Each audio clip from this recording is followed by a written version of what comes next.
السلام علیکم ناظرین، اب دیکھ رہے ہیں ہسٹری آف نارتھ۔ آج بات کریں گے گلگت بلتستان کی تاریخی زبان ڈومک کی، جو کہ داؤدی زبان کت نام سے مشہور ہے، اور اس سے منسلک قوم ڈوم کے بارے میں، جو کہ آج کے دور میں مغل کے نام سے گلگت بلتستان میں جانے جاتے ہیں۔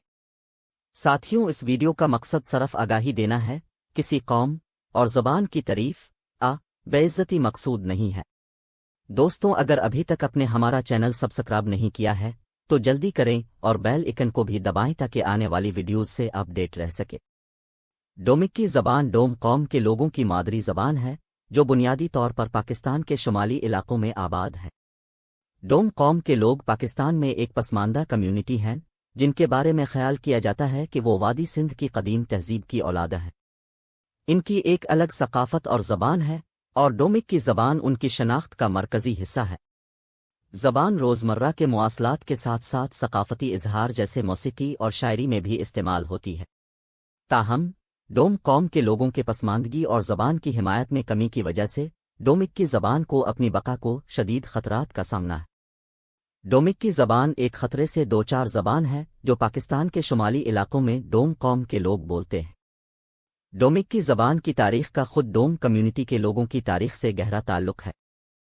پاکستانی معاشرے میں ان کی سماجی حیثیت کم ہے، لیکن گلگت بلتستان میں ان لوگوں کے نمایاں تاریخ ہے۔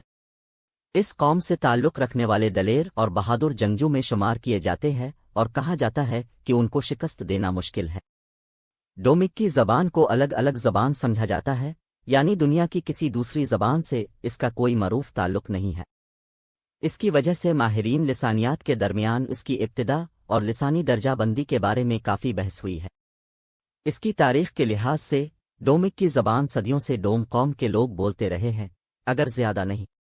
تاہم، ڈومک کی لوگوں کے پسماندہ ہونے کی وجہ سے زبان کو حکومت وسیع تر معاشرے کی طرف سے زیادہ توجہ یا حمایت نہیں ملی ہے۔ ڈومک کی زبان کو اپنی بقا کو شدید خطرات کا سامنا ہے۔ بہت سے نوجوان ڈومک کی زبان کو اردو اور دیگر علاقائی زبانوں کے حق میں ترک کر رہے ہیں، اور زبان کے تحفظ اور احیاء کے لیے بہت کم وسائل دستیاب ہیں۔ ان چیلنجوں کے باوجود حالیہ برسوں میں ڈومک کی زبان اور ثقافت کو دستاویزی شکل دینے اور محفوظ کرنے کے لیے کچھ کوششیں کی گئی ہیں۔ ڈومک کی language and culture preservation project, جو 2003 میں قائم کیا گیا تھا، نے ڈومک کی میں زبان پر تحقیق کی ہے اور تحریری مواد تیار کیا ہے۔ مزید برآں، ڈومک کی لینگویج ڈیولپمنٹ کمیٹی، جو 2012 میں قائم ہوئی، اس زبان کو فروغ دینے اور نوجوان نسلوں میں اس کے استعمال کی حوصلہ افزائی کے لیے کام کر رہی ہے۔ مجموعی طور پر، ڈومک کی زبان کی تاریخ ایک پیچیدہ اور مشکل ہے، جو صدیوں کی پسماندگی اور نظر اندازی سے عبارت ہے۔ تاہم، زبان میں امید اور تجدید دلچسپی کے آثار بھی ہیں، کیونکہ اسے دستاویزی شکل دینے اور آنے والی نسلوں کے لیے محفوظ کرنے کی کوششیں کی جاتی ہیں۔ گلگت میں ڈوم قوم کے لوگوں کی اصلیت اور نسب، جیسا کہ بہت سی دوسری پسماندہ برادریوں کے ساتھ، پیچیدہ ہیں اور پوری طرح سے سمجھ میں نہیں آتے۔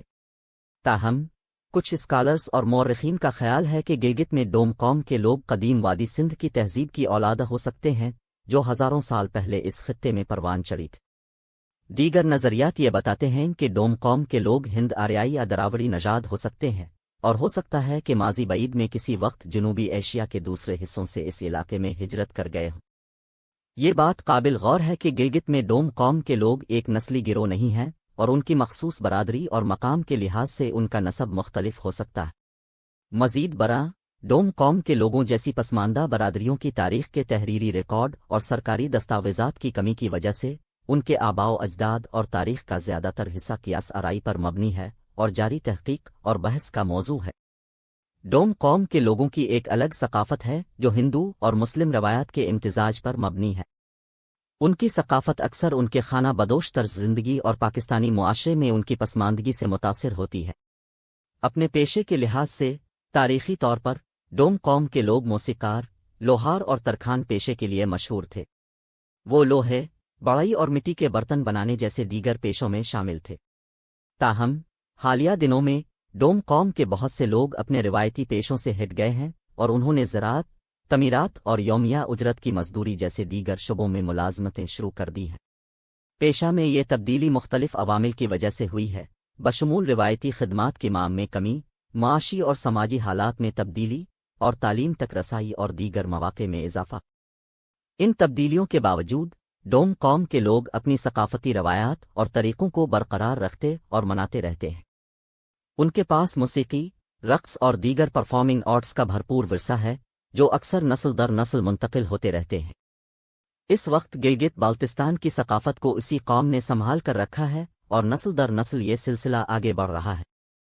گلگت کے مشہور استاد جان علی جان جن کو بابائے حرب کا خطاب ملا ہے، ان کا تعلق بھی اس قوم سے ہے۔ اس کے علاوہ استاد فلک جان گاکوچ والے اور استاد شکور علی نگر والے بھی اسی قوم کے بڑے موجودہ افراد میں شامل ہیں۔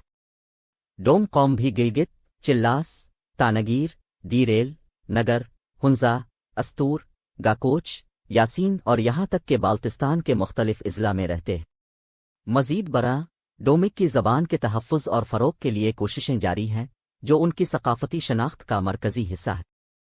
آج تک کے لیے اتنا ہی۔ مزید معلومات کے لیے بنے رہے ہسٹری آف نارتھ